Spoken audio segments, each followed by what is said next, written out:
for my training in Bismarck here through lunch. So. All right, why don't we go ahead and get started? Welcome, everybody. Good morning on this cold day. You should have received a copy of the agenda. So I'll take a motion to accept the agenda. So moved. Thank you, Brittany. Is there a second? This is Corey, I'll second. All right, any discussion with the agenda? All those in favor of approving the agenda say aye. Aye. Aye. Aye.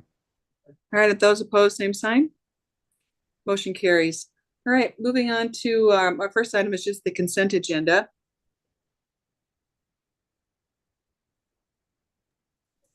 Any questions on the consent agenda, or I'll entertain a motion? I'll make a motion, Patty, to approve the consent agenda. Thank you, Justin. Andy, I'll second. Thank you, Andy. Any discussion with the consent agenda? All right, all those in favor of approving the consent agenda say aye. Aye. Aye. Aye. Those opposed, same sign. Motion carries. All right, moving on to our executive report. John? Yeah. Just want to talk about the special ed proposal that we had presented at our November meeting. We shared that similar proposal to both the South Valley and Rural Cass Board in November as well. We shared it with our superintendents on the East and the West in two different meetings as well, and then also presented that proposal to the Cheyenne Valley Board in December at their board meeting. Results of that, a few things. Also, I shared it with the Special Ed Director Study Council, I should say as well. What's come about of what that is the Study Council, which is our Special Ed Director's arm of NDCEL, has chosen to rewrite their bylaws and strengthen their mentoring process within those bylaws. So that additional need for mentorship that we were discussing as part of that proposal, the Study Council seems to be taking on. The Cheyenne Valley director that we were supervising and supporting through the first semester has obtained her director credential. So the Cheyenne Valley Board has elected to move forward with her as their director and no longer needs our supports as far as collaborative or mentorship for her at this time. The Cheyenne Valley Board continues to want to work with the SEEC to see what other collaborative projects in the area of special education may be able to be developed in partnership. The South Valley and Rural Cass Boards definitely want to continue their partnership with the special ed director sharing as well as other projects that we're working on too. In visiting with the superintendents around the region, they're interested in seeing what additional collaborative areas we could figure out for special education. Same with the special ed directors. Those conversations will continue to see what different collaborative avenues we could pursue there. But as far as the proposal for the admin supports, we would be looking at just South Valley, Rural Cass moving forward here, as those two are the two units that have expressed interest. Any questions on the special ed? So to clarify, the proposal that was initially talked about would pause or not move forward. Yes, we're gonna, when we look at the Director Study Council taking on an additional piece of mentorship, we'll monitor how that moves forward. That's a good step for that organization to do, because it represents the entire state. And if there's a state organization similar to what you guys see in your superintendent organization with NDCEL and the principals organization with NDCEL, they both have a mentorship program or partnership developed within that. That's kind of what the Study Council is looking at doing. And I think that that's a good project, as we would like to see that mentorship to be available across the state. So I think that that's a good step. As far as continued development of services at the SEEC level, that's where we need to see where those additional services would land with each of our school districts and special ed partners. Okay, thank you. Any other questions? All right, moving on, just to touch on a few different areas of legislation that we've been kind of tracking around here. There is a science and math bill, somewhat similar to the science or reading. That's an area that we've been following that bill pretty closely. We'll see how that one continues to pass forward. There's a couple different budget bills that we are following. The childcare, is part of DHHS bill, our budget. So we've been following that. We've been paying attention to the IT budget, as that might have some correlation to Infinite Campus and what may or may not be a role for the REAs in the rollout of Infinite Campus to all of our schools. So we've kind of been monitoring that one as well. DPI has introduced a bill to help ease contracts with REAs. It's kind of a clarifying bill more than anything. Right now, if there's a statewide project that's developed, DPI, in order to contract directly with the REA, needs to write up that we're the sole source, if you will, that can provide that level of service. So this bill would kind of bypass that requirement within the procurement to identify us as the sole source, giving DPI a more direct avenue to contract with REAs for a lot of the work that we do. So it's more of a statewide bill that would impact all the REAs. More so on the DPI side of things, I think it eases their procurement process a little bit more than it really impacts us. Julian, was there any other ones that I missed on that you had written down? I believe that's the bulk of them that we would be kind of directly from a SEEC standpoint. Yep. Following. We follow lots of the other education bills, but none of them have as much direct representation to SEEC. Any questions, or has anybody else heard of any that they see some implications for SEEC? What's the bill number, John, for the direct contract one you're just speaking of? Oh, I'm sure. I'll email it out. I believe Okay. it's House Bill 1122. And Okay. to John's point, I think it just puts us in the category similar to state agencies that already allows that more direct procurement process.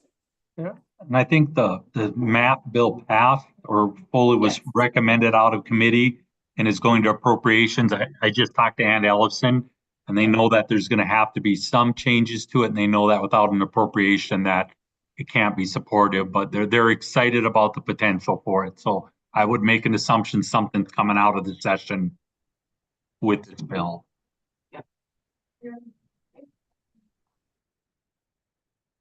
Any other comments, questions on the legislative updates?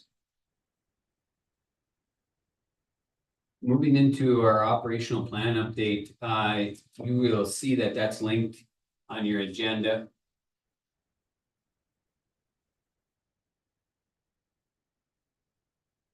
I think Jolene's pulling it up here. Thank you.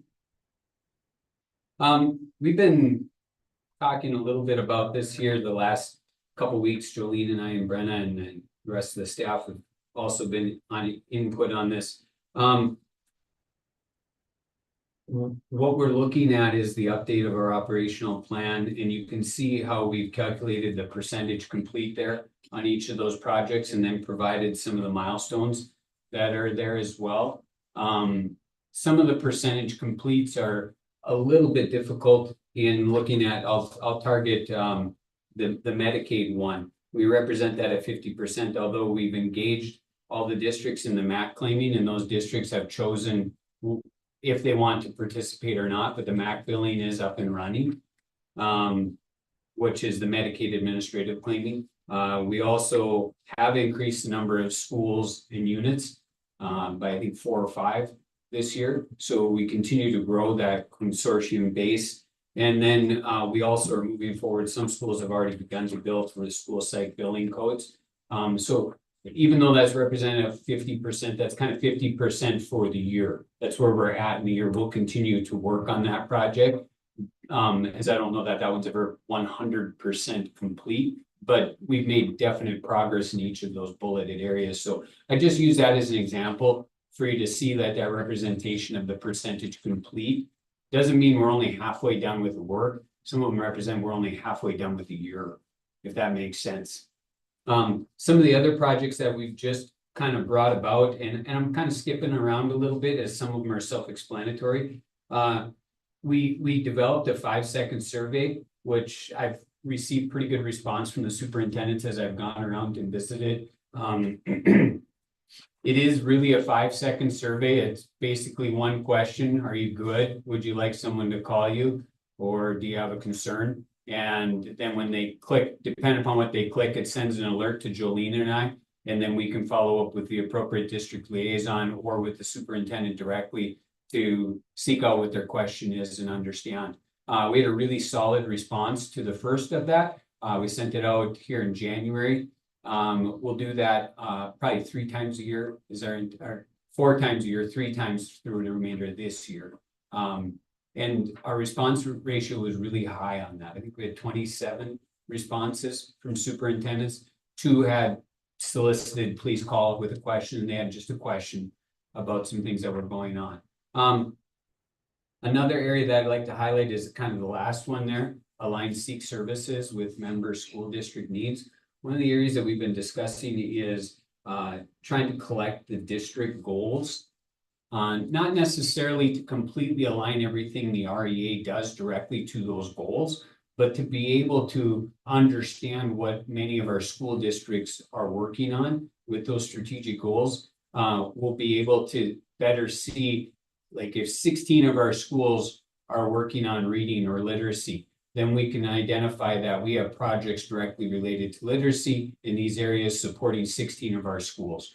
Same with when we see math come out, behavior, many of those other areas. We're not necessarily trying to directly move the REA in complete alignment with all those districts, because that would be next to impossible with this many districts and that many variability of strategic goals, especially when some of the strategic goals just deal with maintenance and school building operations and things like that, that we wouldn't necessarily directly be involved in. But if we understand better what those goals are, then we can take a closer look at what our work is that we're doing here at SEEC and begin to at least either align our programming or align our reporting out to match those district needs as well. Questions about updates on the operational plan? Would you like me to continue to go through each individual area? I didn't want to just reread back to you some of those updates.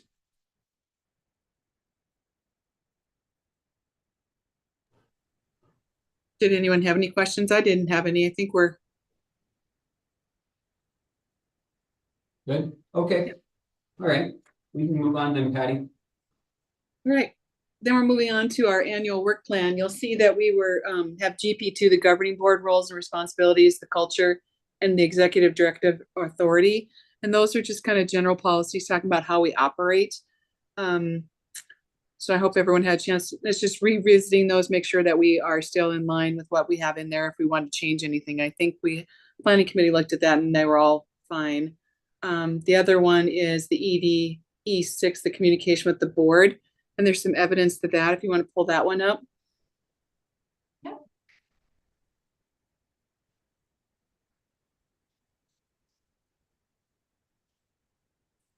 And remember, all these reports are going to help us when it's time to do our evaluation for John, to show what we've done throughout the year.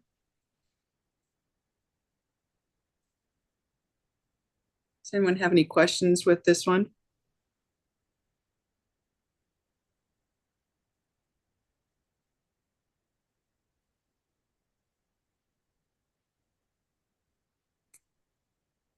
Any discussion with this one? If not, we'll go ahead then and entertain a motion to accept the report with the evidence provided. I'll make that motion. Thank you, Philip. Is there a second? Second. Thank you, Brittany. Is there any discussion with this one? All right, all those in favor of accepting the EDE6 communication with the board evidence, say aye. Aye. Aye. Those opposed, same sign. Motion carries. All right, and in 5, we were just going to look at all 3 policies. Is there anything from the first 3 policies that anyone had that we wanted to change? I don't know that we have to have those approved today, but if going forward, if you see any of these when we look at them, follow up afterwards. And then if there's something we want to adjust, that's a good time to do that.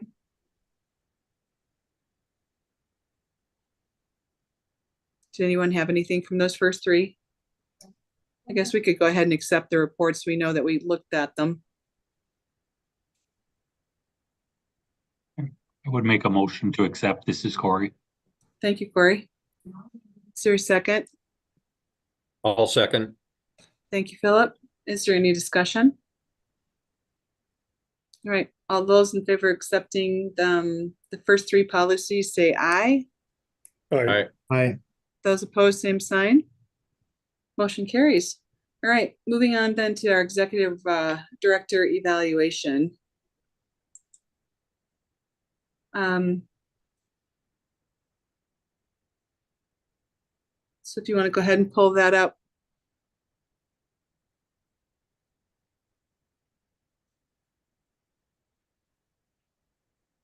Patty, before we go to that one, can we go back to the results policies? I think we wanted to have a little bit of a discussion about that as well. Okay, Go ahead.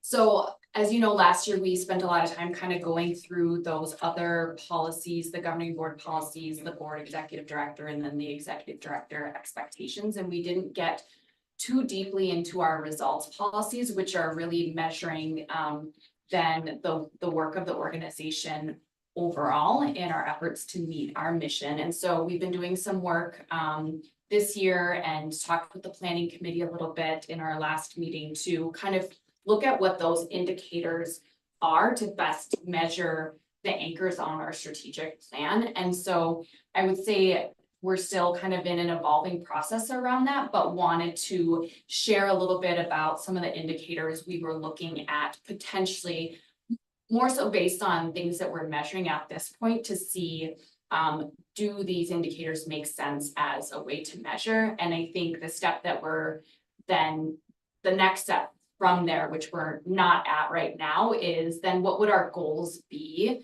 within those indicators so we could measure that against.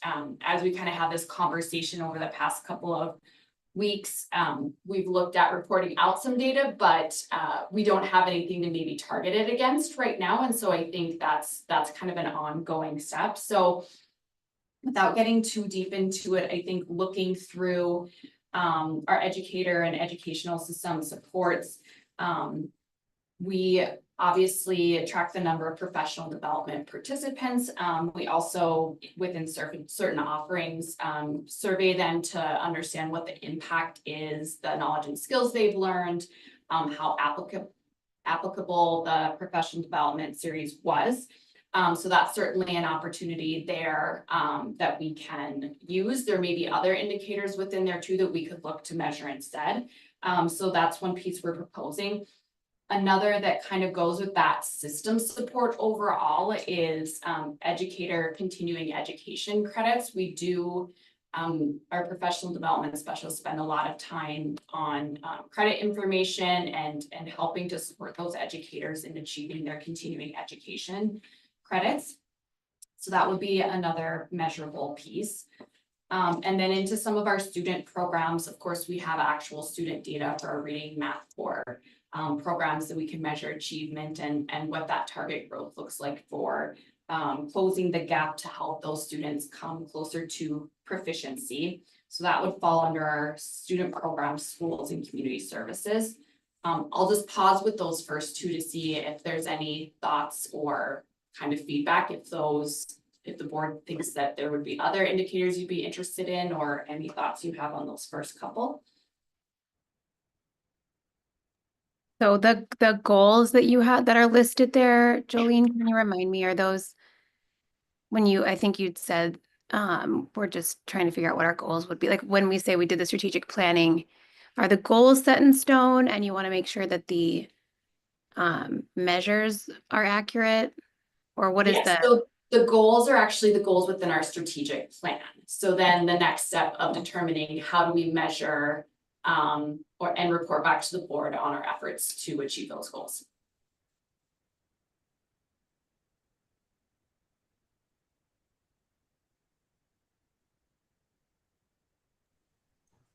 and those indicators would show the board that the the goals are being met. Correct. Yeah. And this is kind of a lengthy document and we're just looking for some feedback. So we've approved it. So if people want to review that, you can provide us some feedback after the fact as well. And we'll continue to report out at this. As you see, a lot of it's semi-annual. So we'll probably address this again later in the year. But in particular, as we move into our August retreat, we're going to be looking at setting these goals with more measurable indicators as well. So if you guys can review this and then target us any feedback that you would like to see or direction that you think items that we could make these more measurable is really what we're looking for. Yeah, I think process wise, it's determining what the right things are to measure. And as John said, then going into next year, starting the beginning of the year with a target as well that can be tracked against as well. At our workshop, we may want to actually put more detail, take more time with this one directly. For sure.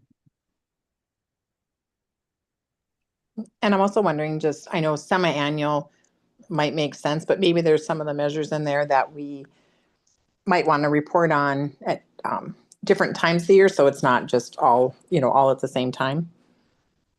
Definitely, we have a few that are quarterly, and I think that's part of the conversation as well. Heidi, how do we give you information throughout the year to see if we're on track rather than, I think a number of these things, it would be easier to report on them just annually. So thinking about that piece as well so that we can reflect on them throughout our 5 board meetings each year. So if we have immediate feedback, looking for that, but otherwise looking to really refine these by or at the August meeting? I would say prior to that, in these next couple of meetings ending in June, so then we can come back to the board and dig into this maybe a little bit more in depth and certainly make some revisions at that time. But I think what we'd like to also do is if we provide you data right now that would say where we're at with these, I think the question would be in relation to what, right? What would be your goal? Because I think for some of these, the goal isn't always to increase, right? There's different factors. So maybe it's more about the goal, the target we think is appropriate based on all sorts of factors or that the board thinks is appropriate. So I think it's that other piece of what would be the target within these or I know I'm saying goal, which is confusing because it also says goal on there, but target would essentially be in regards to the percentage of participants in professional development that say the professional development was applicable to them. Are we okay with 70%? Do we think that should be 90%, 60%, things of that nature?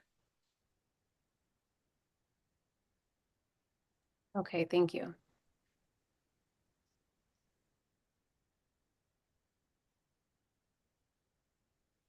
Any other questions in this area?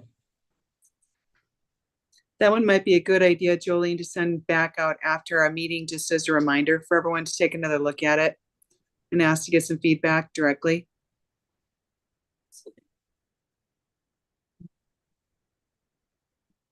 So the other thing, just in terms of your own boards, I think, again, a part of this is the conversation around the process that people go through to set their goals, their annual goals. I was part of the district monitoring team in West Fargo at one point where, again, you can have the goal, but what is the measure and how are we going to collect that information, or how much growth are we expecting to see? What would be reasonable? Those are the kinds of conversations we've been having. So all of you have your own boards and all of you are setting those goals. And so again, it's that idea of, again, part of the conversation is, internally, what are those strategic type initiatives that we want to impact what we do and how we decide and what we're actually doing versus, and again, we started with some of the things that we actually already have as far as information. So that's what you see in some of this. So I think it's that piece of like that process that you all go through with your boards may also you know, and Brittany, I know, you know, the new venture too may have some of those things. How do you go from a strategic plan to an operational plan to things that get measured, right? And so that's the space that I think all schools are in, but that's the space that we're in. Mm-hmm.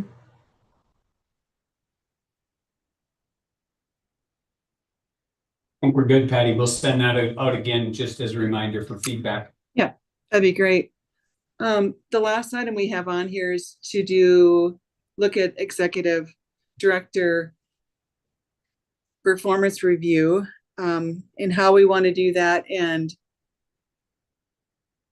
what our next steps are and when.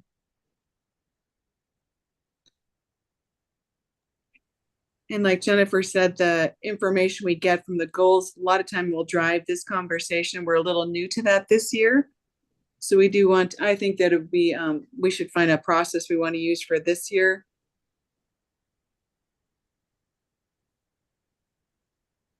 What's the typical timeline for evaluation and contract and all that? I don't know if we have a timeline. I just expected that we'd probably do it in the spring to follow with the superintendents, but I think we're open. It's what we've done in the past is we typically went along the superintendent one. I don't think it's spelled out in century code that we have to do that, but that's what we've done. And in the past, we've done a survey. And I think we did a survey of SEEC employees, and then we did a survey of like the superintendents. Jim and I think gathered that data. Then we met with John, or not John, sorry, it would have been Kyle at that time, and then brought that back to the board as a whole. I would just add, so this evaluation, I think we approved year before last, and last year was the first time that we sort of used it. I think it was a little bit later with, of course, Kyle's transition with retirement. I don't believe we did a staff survey last year with this new evaluation, unless I'm misremembering. No, we may not have. I think Kyle was on his way out, so we did not. We might not, I don't think we did it last year. We have it Or we on didn't our review it. Q4 May meeting is to report out on the executive director evaluation and contract renewal.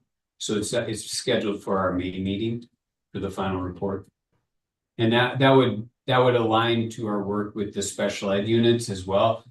They generally approve the special ed director contract at the March meeting.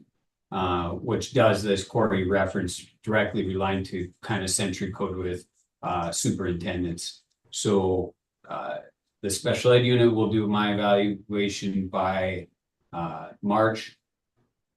Hopefully approve that evaluation in March at the board meeting, and then we can continue our evaluation process. I think maybe, I guess, in my opinion, something that would be helpful for me is to identify a couple board members that want to review this process with me throughout March and April. And we can go through some of those component areas, and then we can report out to the planning committee meeting and the board meeting in May. If that would be okay with you guys, that way we can kind of learn together as we go through this evaluation process, as it's something new to me, and I think it's something new to our SEEC board as well. Mm-hmm. I'm willing to help with that, Patty, simply because I've been doing John's eval for special ed for multiple years. So it may even help us with a better process that could be maybe more aligned. Thank you, Corey. Is anyone else interested in working on that? If you want some overlap on the planning committee, I'm happy to help. Heidi. Okay. Thank you, Heidi. So John, looks like we got 2 volunteers, Corey and Heidi. Okay, we'll probably let things process out in March, and then I'll set up a couple meetings for end of March and then one in April, and then we can talk through what we want the process to be. Corey and Heidi, thanks for volunteering. Great. All right, do you have anything else for today? No, I'm good unless there's any questions from the board. Does anyone else have anything they want to address today? No, that was quick and easy. Thanks, everybody. Appreciate you being here. Stay warm. Yeah, you too. Thanks, everyone. Have a good day. Take care.